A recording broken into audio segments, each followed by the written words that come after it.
مرحبا بكم في قناتكم. استمتع بالرياضة مع أخبار كرة القدم على يوتيوب. مرحبا بكم في هذا الفيديو الصادم والمثير. دعونا نسافر معا إلى قلب أوروبا، حيث تتجلى المفارقة العجيبة بين الكلمات والأفعال.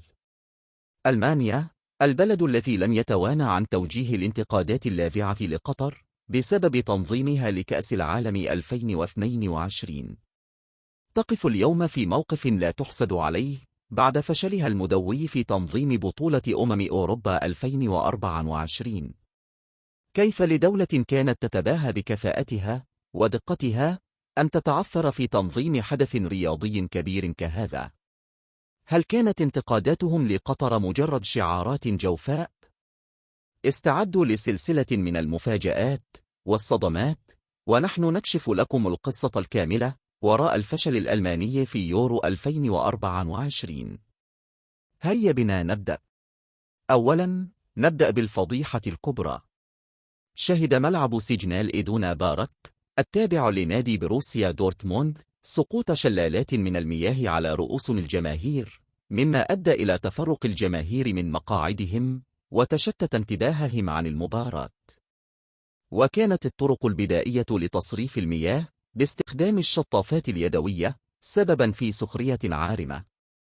ثانياً، معاناة الجماهير في الوصول إلى الملاعب.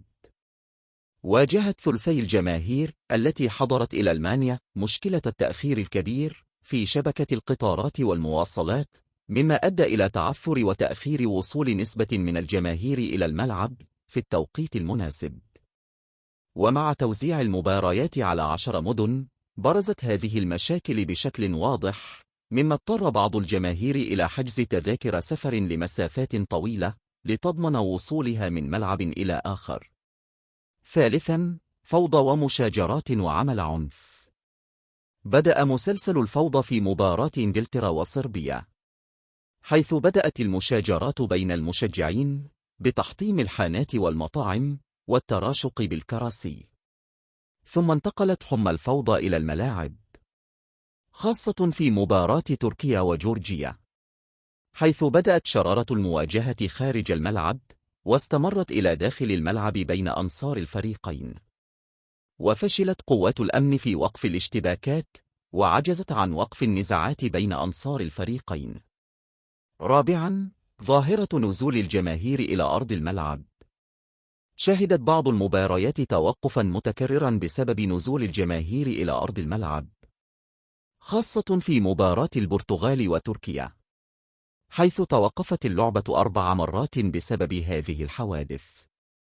وفي نفس المباراة، كاد رجل الأمن أن يتسبب في إصابة المهاجم البرتغالي جونزالو راموس حين اصطدم به وأوقعه أرضاً عندما كان يريد الإمساك بأحد الجماهير في أرض الملعب.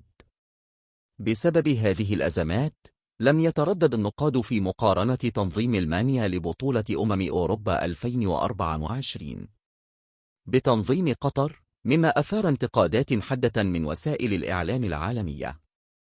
الفشل في تنظيم بطولة أوروبا 2024 يعكس تحديات كبيرة واجهتها ألمانيا، من سوء التنسيق والفوضى الإدارية إلى الشغب وأعمال العنف. هذه التجربة كانت درساً قاسياً، وربما ستغير نظرة العالم إلى قدراتها التنظيمية في المستقبل.